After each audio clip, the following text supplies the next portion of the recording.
1978ರಿಂದ ಸೋಲೂರು ಹೋಬಳಿಯನ್ನು ನೆಲಮಂಗಲ ವಿಧಾನಸಭಾ ಕ್ಷೇತ್ರದ ವ್ಯಾಪ್ತಿಗೆ ಇದನ್ನು ಸೇರ್ಪಡೆ ಮಾಡಲಾಗಿತ್ತು. ಅವತ್ತಿಂದನೂ ಕೂಡ ನಮ್ಮ ಸಾರ್ವಜನಿಕರು ಸುಮಾರು 47 ವರ್ಷಗಳಿಂದ ಸೋಲೂರು ಹೋಬಳಿಯನ್ನು ನೆಲಮಂಗಲ ಸೇರಿಸಿ ಅಥವಾ ನೆಲಮಂಗಲ ಕ್ಷೇತ್ರ ಸೋಲೂರು ಹೋಬಳಿಯನ್ನು ಮಾಗಡಿ ಕ್ಷೇತ್ರಕ್ಕೆ ಸೇರಿ ಅನ್ನೋ ಒಂದು ಕೂಗಿತ್ತು. ಆ ಕೂಗು ಏನಾಯಿತು ಅಂದರೆ ನೆಲಮಂಗಲ ವಿಧಾನಸಭಾ ಕ್ಷೇತ್ರದಲ್ಲಿ ಸೋಲೂರು ಹೋಬಳಿ ಎರಡನೇ ಬಾರಿಗೂ ಕೂಡ 2013 ಇದರಲ್ಲೂ ಕೂಡ ಅದು ಕಂಟಿನ್ಯೂ ಆಗಿ ಬಂತು. ಅದೇ ರೀತಿ ಬಂದಾಗ 8ರಲ್ಲಿ ಮತ್ತೆ ಮಾಗಡಿ ಕೂಡ ಸೇರಿದಲೇ ಇದ್ದಂಥ ಸಮಯದಲ್ಲಿ ನಮ್ಮ ಸಾರ್ವಜನಿಕರು, ನಮ್ಮ ಎಲ್ಲ ರೈತರುಗಳು ಮತ್ತು ಎಲ್ಲ ಒಂದು ಅಫಿಷಿಯಲ್ಸ್ ಇರ್ಬೋದು, ವಿದ್ಯಾರ್ಥಿಗಳು, ಪ್ರತಿಯೊಬ್ಬರು ಕೂಡ ಈಗ ಒಂದು ಏನು ಒಳ್ಳೆಯ ಜನಪರ ಕಾರ್ಯಕ್ರಮಗಳು ಅಭಿವೃದ್ಧಿ ಆಗಬೇಕು ಅಂದರೆ ಶಾಸಕರ ಒಂದು ಪ್ರಯತ್ನ ಇರಬೇಕು. ಶಾಸಕರು ಅದು ಎರಡು ಕಾಲು ಇಕ್ಕೊಂಡು ಒಂದು ದೋಣಿ 2 ದೋಣಿಯಲ್ಲಿ ಒಂದೊಂದು ಕಾಲು ಇಕ್ಕೊಂಡು ಅಧಿಕಾರ ನಡೆಸೋದು ಭಾಳ ಕಷ್ಟ ಆಯ್ತದೆ ಅನ್ನೋ ಒಂದು ಎಲ್ಲರೂ ಮನಗಂಡು ಅದನ್ನು ಯಾವುದಾದ್ರು ಒಂದು ಕಡೆ ಸೇರಲೇಬೇಕು ಅಂತೇಳಿ ಪ್ರಯತ್ನ ಮಾಡಿ ನಾವು ಕೂಡ ಹಿಂದಿನಿಂದ ಭಾಳ ಪ್ರಯತ್ನ ಮಾಡ್ದು ಬಂದು ಅದನ್ನು ಕಾರಣಾಂತರದಿಂದ ಮುಂದಕ್ಕೆ ಬಂದು ಹೋಯಿತು.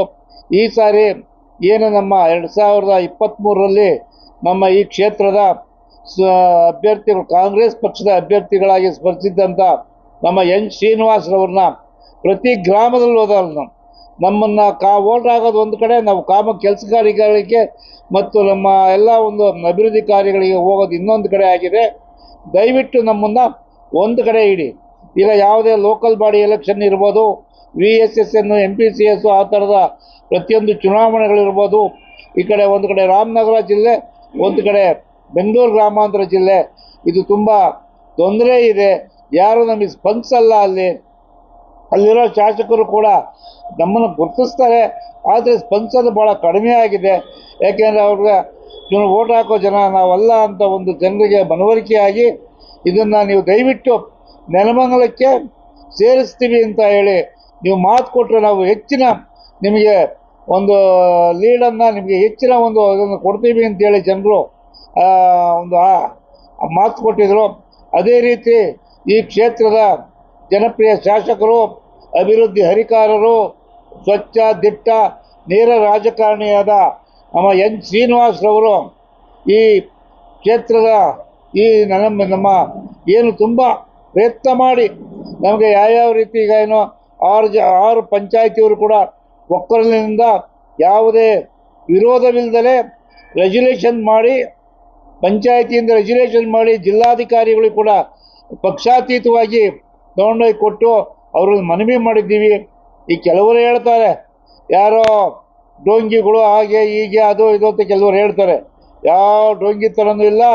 ಎಲ್ಲ ನಾವು ಮಾಜಿ ಜಿಲ್ಲಾ ಪಂಚಾಯತಿ ಸದಸ್ಯರು, ಹಾಲಿ ಜಿಲ್ಲಾ ಪಂಚಾಯತ್ ಸದಸ್ಯರುಗಳು, ತಾಲೂಕ್ ಪಂಚಾಯತ್ ಸದಸ್ಯರುಗಳು, ಹಾಗೆ ಗ್ರಾಮ ಪಂಚಾಯತಿ ಹಾಲಿ ಅಧ್ಯಕ್ಷರು ಮತ್ತು ಗ್ರಾಮ ಪಂಚಾಯತಿ ಉಪಾಧ್ಯಕ್ಷರು, ಸದಸ್ಯರು, MPCS, VSSN ಅಧ್ಯಕ್ಷರು, ಉಪಾಧ್ಯಕ್ಷರು ಮತ್ತು ನಿರ್ದೇಶಕರು ಎಲ್ಲರೂ ಕೂಡ ಒಕ್ಕಲೇ ಸಾವಿರಾರು ಜನ ಹೋಗಿ ನಾವು ರಾಮನಗರದಲ್ಲಿ ಮಾನ್ಯ ಜಿಲ್ಲಾಧಿಕಾರಿಗಳನ್ನ ಭೇಟಿ ಮಾಡಿ ತಾವು ದಯವಿಟ್ಟು ನಮ್ಮ ಇಂತಿಂಥ ಕಷ್ಟ ಇದೆ, ಈ ಥರ ತೊಂದರೆ ಇರೋದ್ರಿಂದ ನೀವು ನಮ್ಮ ಏನು ಸೋಲೂರು ಹೋಬಳಿಯನ್ನು ನೆಲಮಂಗಲ ಒಂದು ತಾಲೂಕಿಗೆ ಸೇರ್ಪಡೆ ಮಾಡಬೇಕು ಅಂತೇಳಿ ಅವ್ರನ್ನಲ್ಲಿ ಮನವಿ ಮಾಡಿದೋ. ಅದೇ ರೀತಿ ಮೊನ್ನೆ ನಮ್ಮ ಮಾಗಡಿ ಶಾಸಕರಾದ ನಮ್ಮ ಬಾಲಣ್ಣವ್ರು ಕೂಡ ಬೇಡ ನಮ್ಮ ಜೊತೆನೇ ಇರಿ ಅಂತ ಹೇಳಿದ್ರು. ಇಲ್ಲ ಬಿಡಿ, ನಮಗೆ ಅಭಿವೃದ್ಧಿಗೆ ಭಾಳ ಕುಂಠಿತವಾಗುತ್ತೆ, ಅಲ್ಲಿ ಅವ್ರಿಗೂ ಕೂಡ 1-2 ದೋಣಿಗಳಿದೆ, ಒಂದೊಂದು ಕಾಲು ಇಟ್ಕೊಂಡು ಕೆಲಸ ಮಾಡೋದಕ್ಕೆ ತುಂಬ ಅನಾನುಕೂಲ ಆಗುತ್ತೆ, ತೊಂದರೆ ಆಗುತ್ತೆ. ಒಂದೇ ಕಡೆ ಇರಲಿ, ಒಂದೇ ಕ್ಷೇತ್ರದಲ್ಲಿ ಇರಲಿ, ಮತದಾರರು ಒಂದೇ ಕ್ಷೇತ್ರದಲ್ಲಿದ್ದಾಗ ಅಭಿವೃದ್ಧಿಗೆ ಭಾಳ ಅನುಕೂಲವಾಗುತ್ತೆ ಅನ್ನೋ ಒಂದು ಅದನ್ನು ಅವರಿಗೆ ಮನವರಿಕೆ ಮಾಡಿಕೊಟ್ಟು ಅವರು ಕೂಡ ಆಯಿತು ನಿಮ್ಮ ಇಷ್ಟ, ನಾವೆಲ್ಲ ಜೊತೆಯಲ್ಲಿ ಇರೋಣ, ಆಯಿತು ನೀವು ನೆಲಮಂಗಲಕ್ಕೆ ಇದ್ದರು ನಾವೇ ನಮ್ಮವರೇ, ಮಾಗಡಿಲಿದ್ದರು ನಮ್ಮವರು ಅಂತೇಳಿ ನೆಲಮಂಗಲ ಸೇರೋದಕ್ಕೆ ಅವ್ರದ್ದು ಕೂಡ ತಕರಾರು ಯಾವುದೂ ಮಾಡಿದರೆ ಇವತ್ತು ಒಕ್ಕಲಿನಿಂದ ಸರ್ವಾನುಮತದಿಂದ ಕ್ಯಾಬಿನೆಟ್ನಲ್ಲಿ ಅದು ಅನುಮೋದನೆ ಆಗಿದೆ. ಅನುಮೋದನೆ ಆದಮೇಲೆ ಅದೇನಾದೀಗ ನಮಗೆ ಗೆಜೆಟಲ್ಲಿ ಬರುತ್ತೆ. ಗೆಜೆಟ್ ಅನುಮೋದನೆ ಆದ ಎಲ್ಲ ಒಂದು ಇದನ್ನು ಸಂಬಂಧ ಗೆಜೆಟ್ನಲ್ಲಿ ಇದು ನಮ್ಮ ಕ್ಯಾಬಿನೆಟ್ ಆದಂಥ ಎಲ್ಲ ವಿಷಯಗಳು ಅವು ಗೆಜೆಟ್ನಲ್ಲಿ ಬರುತ್ತೆ. ಅದೇನು ಯಾವುದೇ ಕಾರಣಕ್ಕೆ ಅದು ಬದಲಾವಣೆ ಆಗಲ್ಲ, ಅದಕ್ಕೆ ಯಾವುದೇ ವಿರೋಧ ಇಲ್ಲ. ಇದು ಗೆಜೆಟಲ್ಲಿ ಕ್ಯಾಬಿನೆಟಲ್ಲಾದದ್ದು ಇದುವರೆಗೂ ಯಾವುದೇ ಕೋರ್ಟಲ್ಲಾಗಲಿ ಬೇರೆ ಕಡೆ ಎಲ್ಲೇ ಅದನ್ನು ವಜಾ ಮಾಡಿದಂಥ ನಿದರ್ಶನಗಳಿಲ್ಲ. ಅದರಿಂದ ಈಗ ನಮ್ಮ ಏನು ಶಾಸಕರು ಈ ನಮ್ಮ ಸೋಲೂರು ಹೋಬಳಿಯನ್ನು ನೆಲಮಂಗಲ ತಾಲೂಕಿಗೆ ಸೇರ್ಪಡೆ ಮಾಡಿದ್ದಾರೆ. ಅದಕ್ಕೆ ಮಾನ್ಯ ಮುಖ್ಯಮಂತ್ರಿಗಳು, ಮಾನ್ಯ ಸಿದ್ದರಾಮಯ್ಯನವರು ಹಾಗೂ ಉಪಮುಖ್ಯಮಂತ್ರಿಗಳ ನಮ್ಮ ಡಿ ಕೆ ಶಿವಕುಮಾರ್ ಅವರು ಹಾಗೂ ರವಿರವರು, ನಮ್ಮ ಮಾಜಿ ಲೋಕಸಭಾ ಸದಸ್ಯರಾದ ನಮ್ಮ ಡಿ ಕೆ ಸುರೇಶ್ ಅವರ ಒಂದು ಭಾಳ ಪರಿಶ್ರಮದಿಂದ ಇವತ್ತು ಸೇರಿಸಿದ್ದಾರೆ. ಇದನ್ನು ನಾವುಗಳೆಲ್ಲರೂ ಕೂಡ ಸ್ವಾಗತ ಮಾಡಿದ್ದೇವೆ. ಹಾಗೆ ನಮಗೆ ಇದಕ್ಕೆ ಏನೇನೆಲ್ಲ ನಮಗೆ ಸೇರಿಸೋದಕ್ಕೆ ನಮಗೆ ಸಹಕಾರ ಕೊಟ್ಟಂಥ ಎಲ್ಲ ನಮ್ಮ ಬಂಧುಗಳಿಗೆ, ನಮ್ಮ ಹಿರಿಯರಿಗೆ, ನಮ್ಮ ಎಲ್ಲ ಹಿತೈಷಿಗಳಿಗೆ ಅವರಿಗೆ ಅಭಿನಂದನೆಗಳನ್ನು ನಾವು ಸೋಲೂರು ಜನತೆ ಪರವಾಗಿ ಸಲ್ಲಿಸ್ತಾ ಇದ್ದೀವಿ. ಸರ್, ಈಗ ಸೋಲೂರು ಹೋಬಳಿಯನ್ನ ಸೇರಿಸೋದಕ್ಕೆ JDS BJP ಅವರ ಪಾತ್ರ ಶೂನ್ಯ ಅಂತೀರ ಹಂಗಾದ್ರೆ? ಇಲ್ಲ, ಎಲ್ಲ ಜೊತೆಯಲ್ಲಿ ಇದ್ವಲ್ಲ, ಅವರು ಬಂದಿದ್ರಲ್ಲ, ಅವ್ರ ಸಹಕಾರನೂ ಇದೆ ಅಂತ. ಅವ್ರ ಬಂದಿರ ಯಾವ ಸರ್ ಪಕ್ಷಾತೀತವಾಗಿ ಮಾಡಿದ್ದೀವಿ ಇದನ್ನ. ಪಕ್ಷಾತೀತವಾಗಿ ಈಗ ಯಾರೋ ಒಬ್ಬರೋ ಇಬ್ಬರೋ ಯಾರೋ ಬೇಕಾಗಿಲ್ಲ ನಮಗೆ ಅಂತ ಯಾರೋ ಒಬ್ರು ಹೇಳ್ಬೋದು. ಅವ್ರಿಗೆ ಏನೋ ವೈಯಕ್ತಿಕವಾಗಿ ಅಲ್ಲೇನೋ ಮಾಗಡಿ ಒಳಗೆ ಏನೋ ಇರ್ಬೋದು, ಅದರಿಂದ ವೈಯಕ್ತಿಕವಾಗಿ ಹೇಳಿರ್ಬೋದು ಅವರು. ಅದು ಬಿಟ್ಟರೆ ಯಾರೂ ಕೂಡ ಇದು ಬೇಕಾಗಿಲ್ಲ ಅಂತ ಯಾರೂ ಕೂಡ ಇದುವರೆಗೂ ನಿಮ್ಗಳಿಗಾಗಲಿ ಇಲ್ಲ ಎಲ್ಲಾನಾಗಲಿ ಅರ್ಜಿ ಕಂಪ್ಲೇಂಟ್ ಮಾಡಿದ್ದಾಗಲಿ ಇಲ್ಲ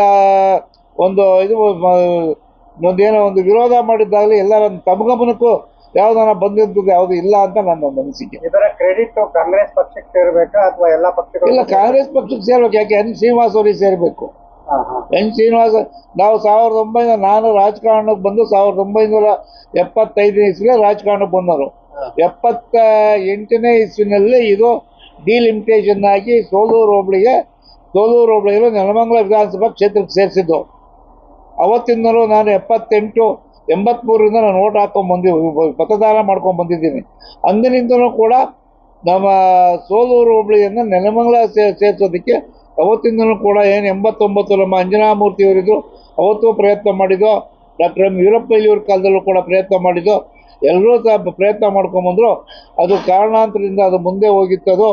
ಏಕೆಂದರೆ ನಮ್ಮ ಶ್ರೀನಿವಾಸ್ ಅವರದು ಅಷ್ಟು ಡೀಪ್ ಆಗಿ ಅದನ್ನು ಯಾವುದೇ ಒಂದು ಕಾರ್ಯಕ್ರಮ ಮಾತು ಕೊಟ್ಟಿದ್ರೆ ಅದು ಮಾತು ಉಳಿಸ್ಕೊಬೇಕು ಅನ್ನೋ ಒಂದು ಮಾತನ್ನು ನಾನು ಉಳಿಸ್ಕೊಬೇಕು, ನಾನು ಮಾಡೇ ತಿರ್ಬೇಕು ಅಂತ ಒಂದು ದಿಟ್ಟ ರಾಜಕಾರಣಿ ಯಾರು ಇದುವರೆಗೂ ಸಿಕ್ಕಿರಲಿಲ್ಲ.